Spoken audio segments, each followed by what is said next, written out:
Hello guys, welcome back to my channel. आज की इस वीडियो में हम बनाएंगे हलवाई जैसे मिल्क पतीसा रेसिपी। बहुत आसान है, आप इससे पहली बार भी बनाएंगे तब भी बहुत आसानी से आप इस रेसिपी को बना सकते हैं।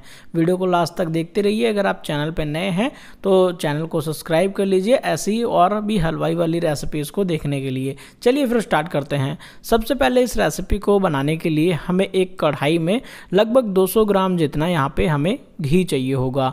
घी और रिफाइंड ऑयल अगर आप दोनों मिक्स करके लेंगे तब भी अच्छा है। आप चाहो तो सिर्फ घी में इसको बना सकते हो, तो सिर्फ घी भी आप ले सकते हो। मैंने यहाँ पे सिर्फ घी लिया है और इसके अंदर हमें मैदा डालना है। मैदा हमने 200 ग्राम डाला है। जितना घी उतना ही मैदा इसके अंदर जाता है, क्योंकि इसके अंदर घी की क्वांटिटी थोड़ी ज़्यादा चाहिए होती है।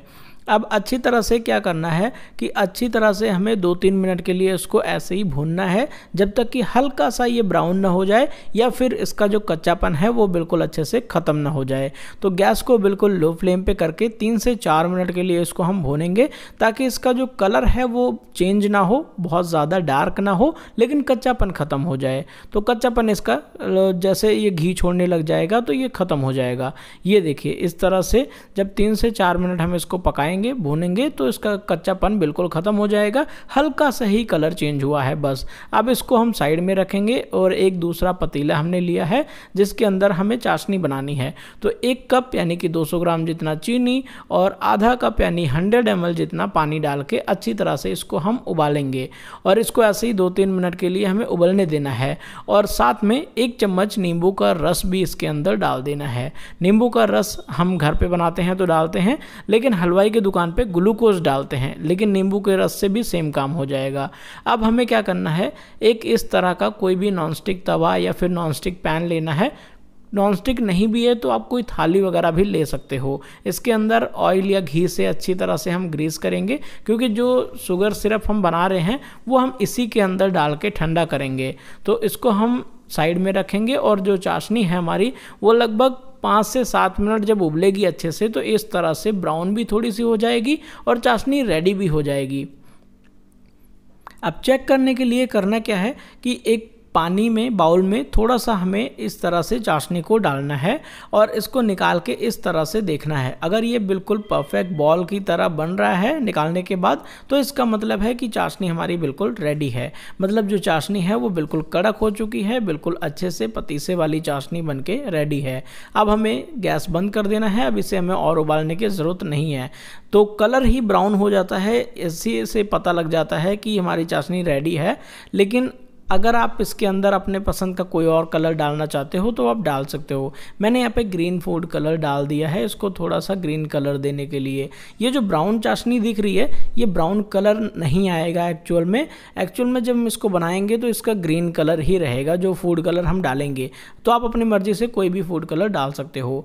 अब ये जो चाशनी है हमें उसी तवे पे या फिर किसी पैन में जिसमें हमने घी लगा के रखा था उसी में डाल देना है और थोड़ा सा ठंडा होने देंगे। इसके बाद इस तरह से हाथ से या फिर किसी भी चीज़ से ऐसे थोड़ा थोड़ा करके फोल्ड करना स्टार्ट करेंगे। अगर नींबू का रस डाला हुआ रहेगा आपने तो क्या होगा कि इस तरह से स्ट्रेची रहेगा।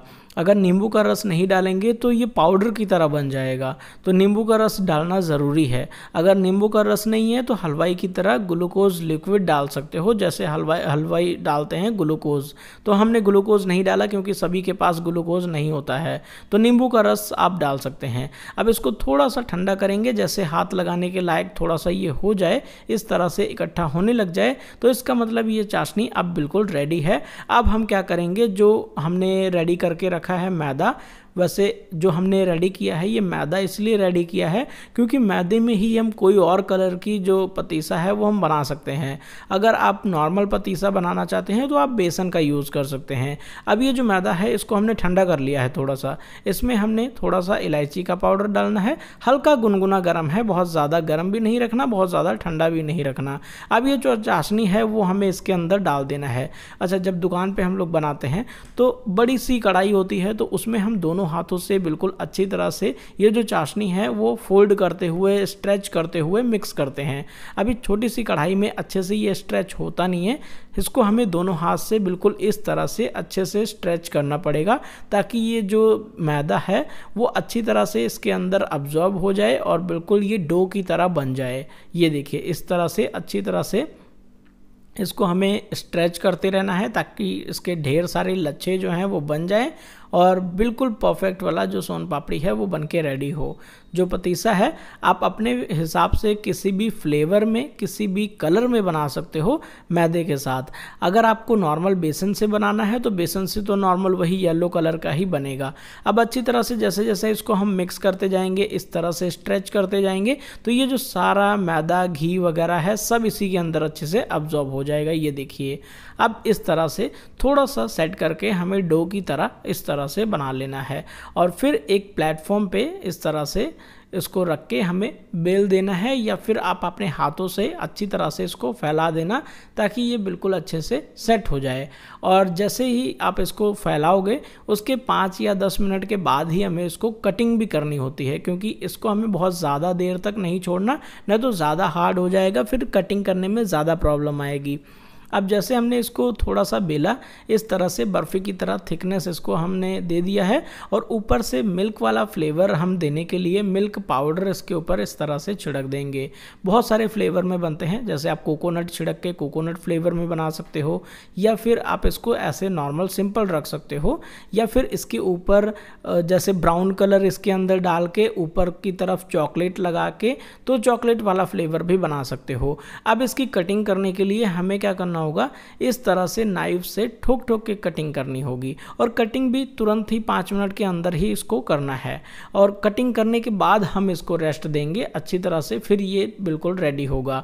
अभी हल्का ये सॉफ्ट ही है लेकिन रेशे लच्छे जो इसके अंदर से होते हैं उसकी वजह से आप चाकू से नॉर्मल तरीके से नहीं काट पाएंगे, इसको ठोक के ही काटना पड़ेगा इस तरीके से। तो किसी भी चाकू से इस तरह से ठोक ठोक के कट करेंगे तो ये कटिंग हो जाएगी। अब देख सकते हो कितने सारे ढेर सारे इसके अंदर लच्छे दिखाई दे रहे हैं और अभी ये सॉफ्ट है, अभी इस तरह से ये तोड़ के हम नहीं दिखा सकते।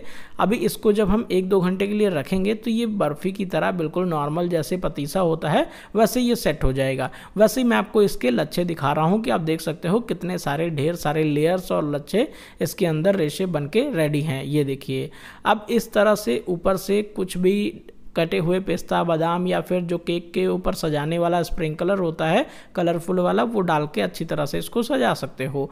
और अब ये हमारी जो सोन पापड़ी है वो बनके रेडी है और इसे आप बहुत अलग अलग फ्लेवर में बना सकते हो जैसे भी आपको पसंद हो या फिर जैसा भी आप बनाना चाहो। तो ये वीडियो कैसी लगी दोस्तों कमेंट करके ज़रूर बताइए और चैनल को सब्सक्राइब जरूर करें। थैंक यू दोस्तों। वीडियो आपको कैसी लगी कमेंट करके ज़रूर बताइए। ऐसे ही अगर आप और भी वीडियोस देखना चाहते हैं तो हमारे चैनल को सब्सक्राइब करके बगल में जो नोटिफिकेशन बेल है उसको भी ऑन करके रखें ताकि आप सभी को हमारी जितनी भी हलवाई स्टाइल वाली वीडियोस आने वाली हैं वो आप सभी को सबसे पहले मिलती रहे। मिलते हैं नेक्स्ट वीडियो में। Bye bye, thank you so much.